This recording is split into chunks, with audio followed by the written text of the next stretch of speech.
Everybody has a platform and everybody can go viral. Everyone can shape or influence the public just like that. Rwandan men are stingy. Hey, We are starting heavy. all of a sudden you have to know that you're supposed to stand up for current events. If something is going wrong, you're supposed to speak up. I can say whatever I want, Exactly. There's a way it feels Amazing. very distant. So I'm like, it's just on a platform. It's just a like. It's just a retweet. I'm just sharing. So what could be the harm in that? People think identity ends with your nationality, your ID number. No. Whatever whatever you endorse. So The community defines the persons, but later on you develop your individuality. But before your Yeah. individuality is given to yeah. you, the community helps you. Yeah. It's very tricky. It's kind of a trade-off. People think it's just one word because you look at how you're going to balance your rights. That's why we have somebody's auntie and uncle telling you, why are you posting that? There's no one going to come and tell you, oh, you're being cyberbullied. It's how you say Yeah. it. You see, like, let's say, for example, something happened.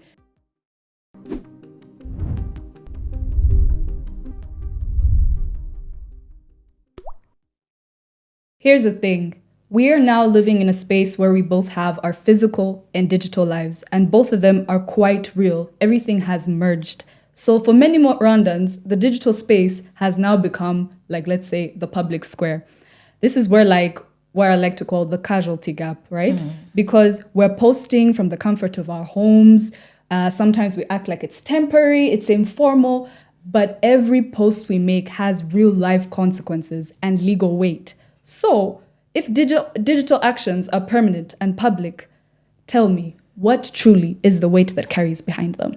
And by the way, today's episode isn't about policing speech. It's about digital citizenship.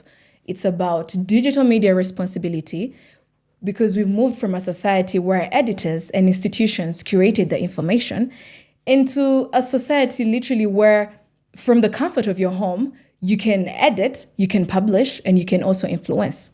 Now, when we look at that shift, it kind of pushes the responsibility.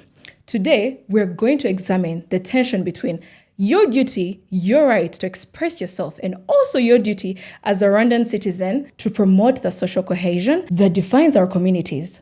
Joining you in the studio today is Epi Munyanangusi and my lovely co-host, Maya Musenga. Now, Epi, I heard you mention a lot of buzzwords as you were speaking. I heard words like digital citizenship and digital media responsibility. Like, let's bring it back all the way down here, right? Bring it back all the way down here. In layman terms. In layman's terms, please go slow with us and just clearly try to help us define those terms so we can all be on the same page, When we look at digital citizenship, we have to first look at the part of you acting. As someone part of the digital community. So you are acting, you're responsible, you being responsible, and you ethically and thoughtfully, presenting your opinions, presenting your texts, in this digital space. So that entails, it's very tricky. It's kind of a trade-off. People think it's just one word because you look at how you're going to balance your rights. You're going to look at how you balance your freedoms, and you're also going to have the duty to others in that online community. Let's go to the media responsibility aspect of it. Now, that one is kind of the ethical obligation to use, to create, and to also share digital content in ways that protect the truth, your privacy, whatever privacy entails, and then also the social well-being of others that are in that space, Those two big buzzwords. those two big.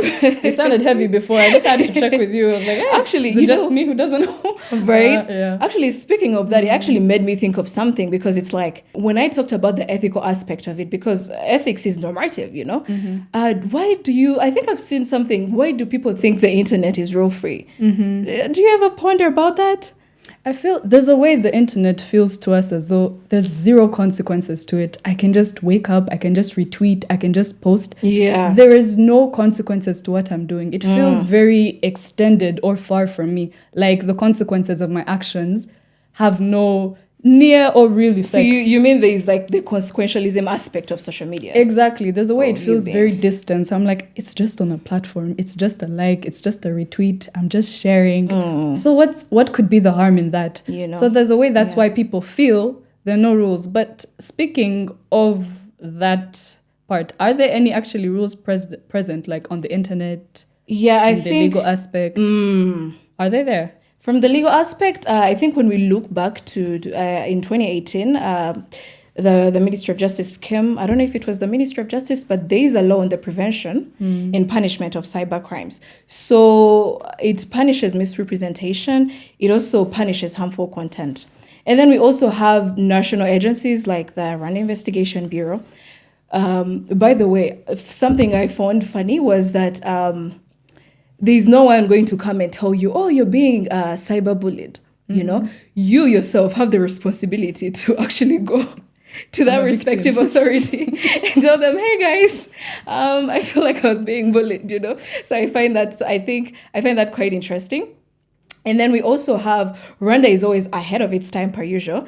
Was it in 2023 where they came up with a national AI policy?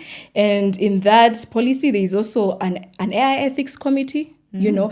And now we see, I think cyber crimes have evolved too.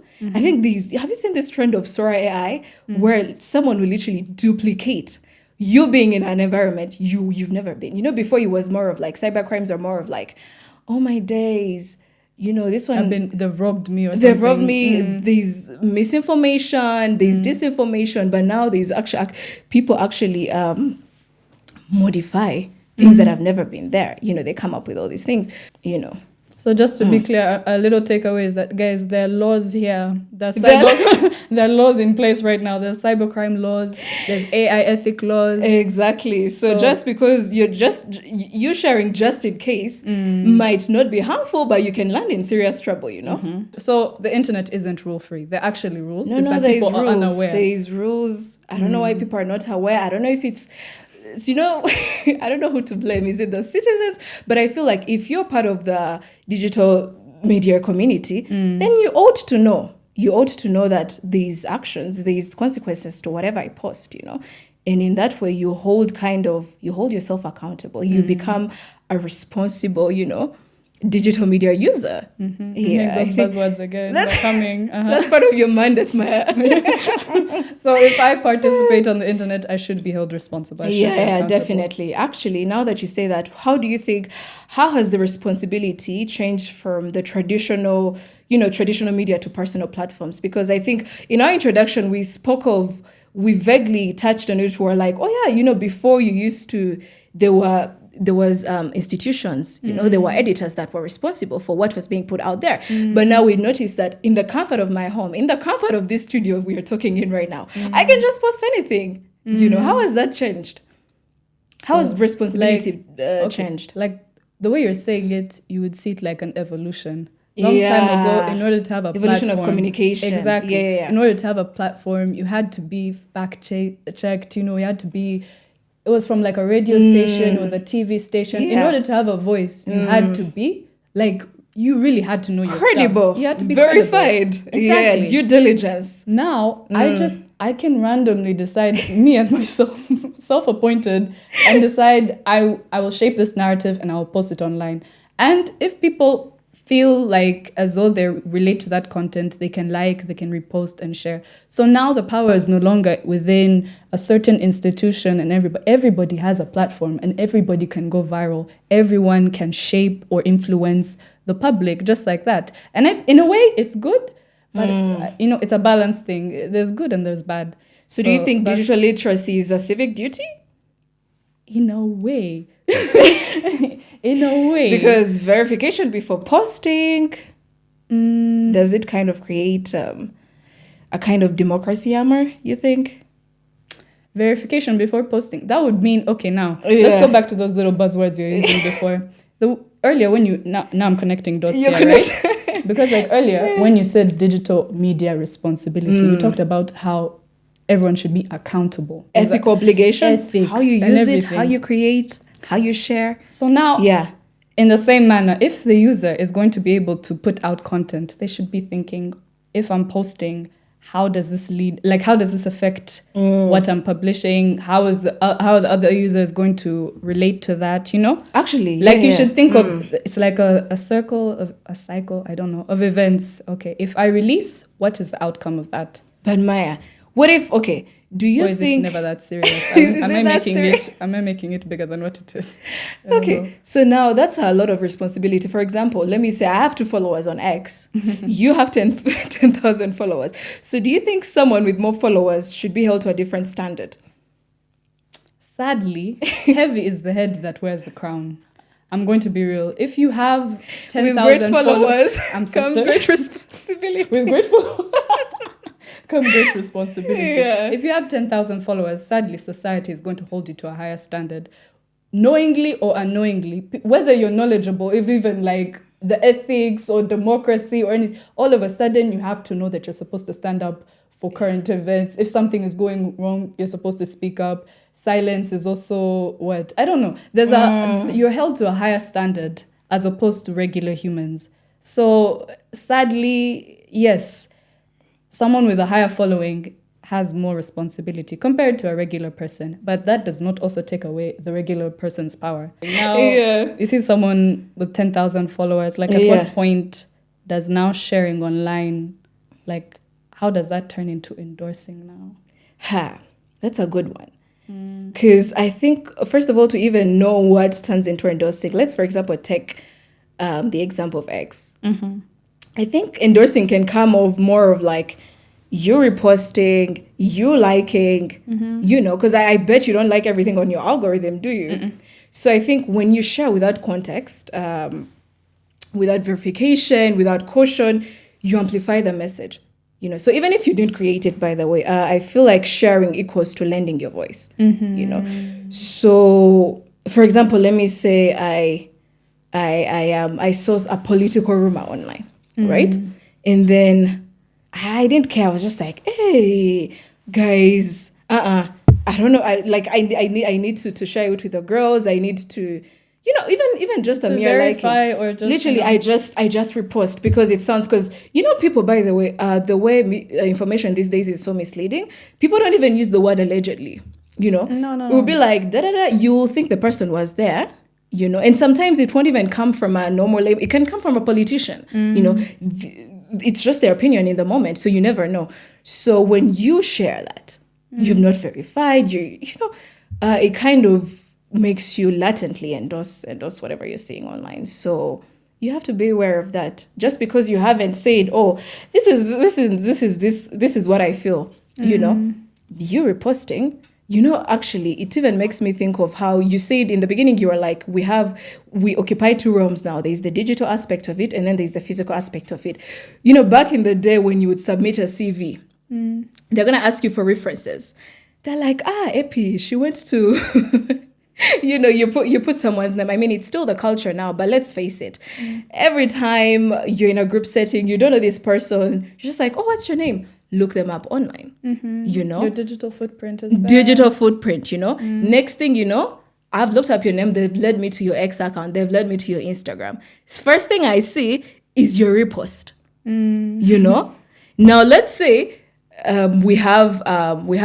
maybe we don't have the same perspective on things, and then whatever you repost is becomes your identity. Obviously I'm going to identify you with whatever you're endorsing online. So it actually brings me to for you, what does freedom of expression mean? Because valid to bring up freedom of expression, folks, as we talk about the online space. I can say whatever I want, I mean, I will endorse it, but I still also have the freedom to do so. I think freedom of speech is a right. Let's say it's a right. You hold the right to share an opinion freely, should I say? So it includes the right. Does it include the right to harm? No. The right to panic. I see your legal background coming into this. Relax. Which one? No. Yeah. I think, of course, not the right to harm. I think you have the right to hold your opinion. Hold it, yeah. What do they say? There's freedom of speech. No, we can't guarantee freedom after speech. Anyways. Anyway, but you have the right to hold your thought and opinion and share it, but without harm, I think. Let's include that. That's how... But how do you know you're harming? Because for me, I can just say I'm practicing my freedom of expression. If it harms you, well, What are the subjective. repercussions of that action? Like, I've just made a crazy statement, right? I don't know. Okay, I think maybe we can, maybe let's say if you're tweeting about like a political opinion, okay? But then if you're now tweeting about a fake political arrest, like, hey, You see, Honorable Member of intent Parliament there? Maya was arrested. What was the intent there? Yeah, that's illegal.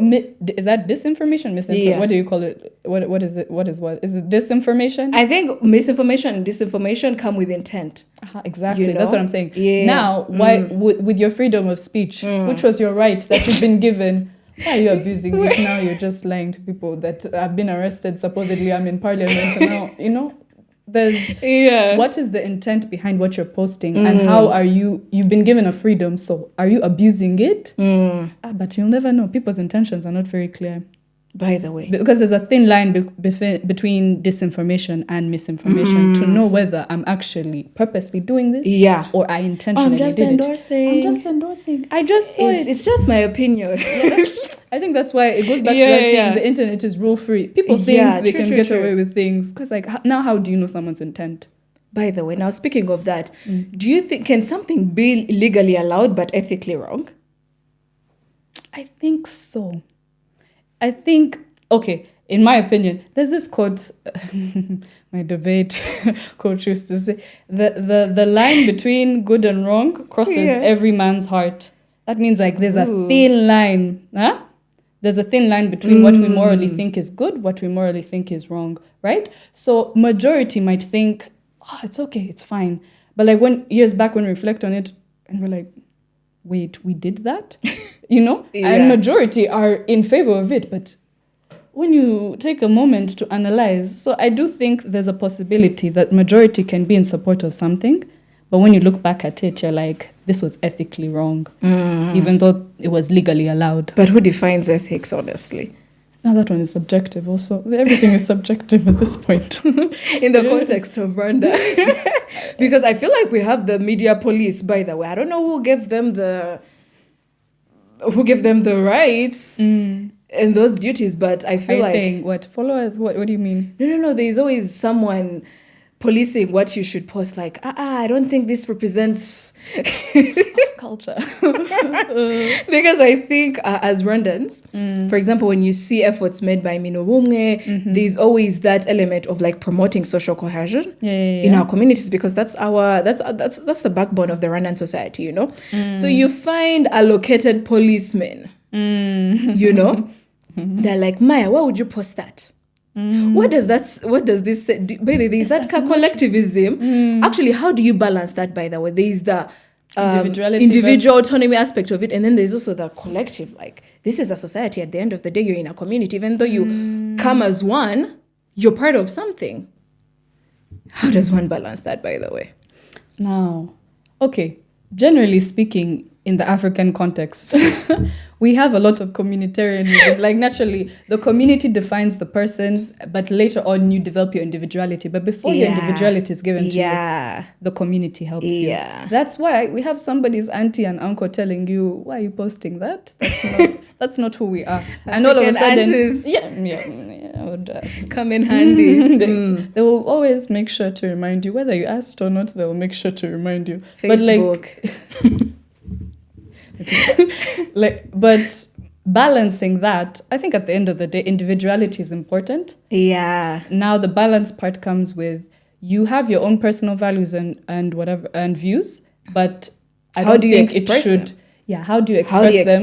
to the community? It should not also like disrupt the balance of things. They can be, both can coexist, basically. But we want to shake up things. I can see you're a bit problematic.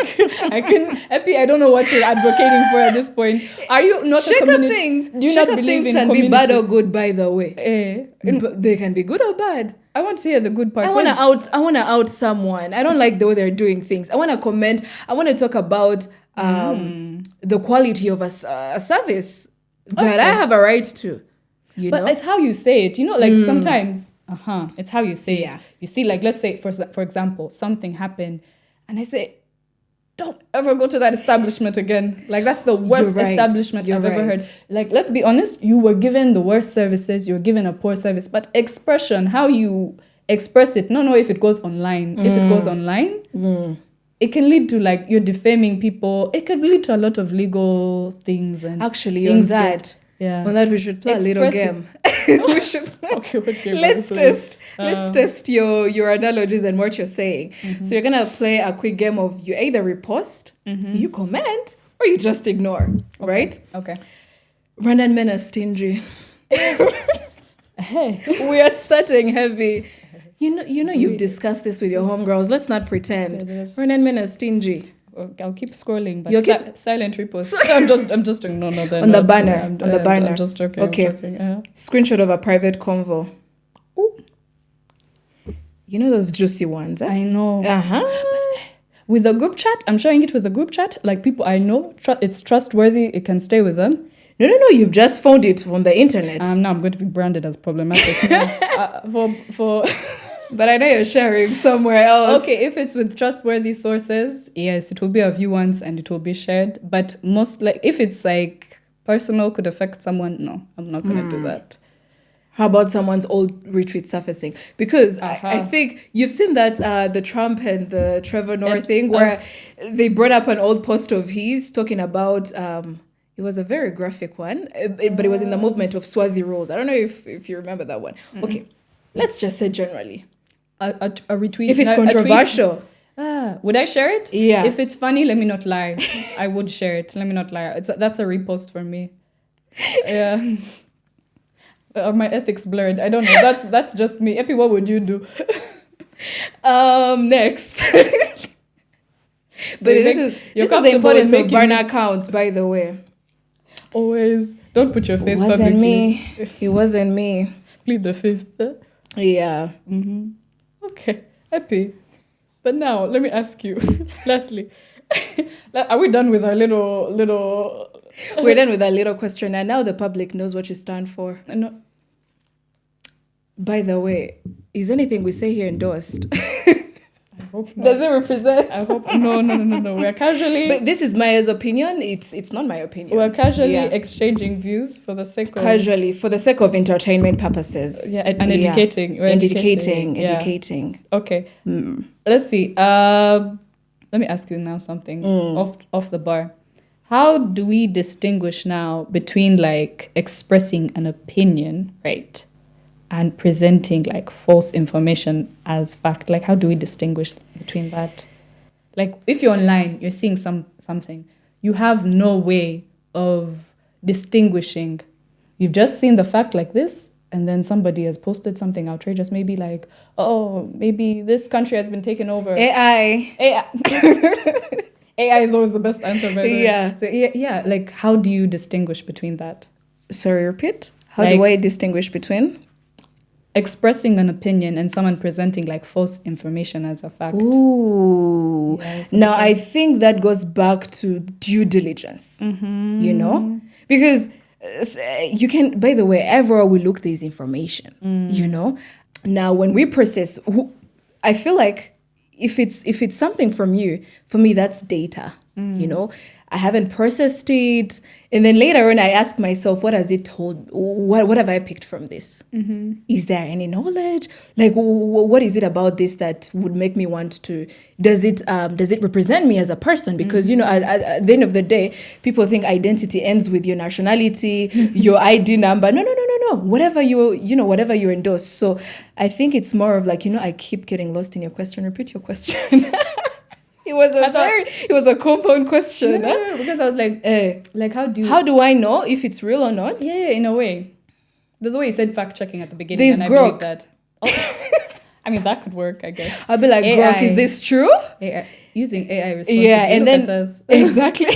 And then Fact check if it's something that intrigues me in a way, I can just go back to Google, you know, ask a friend. I'm like, hey, what do you think of this? Do you think it's true?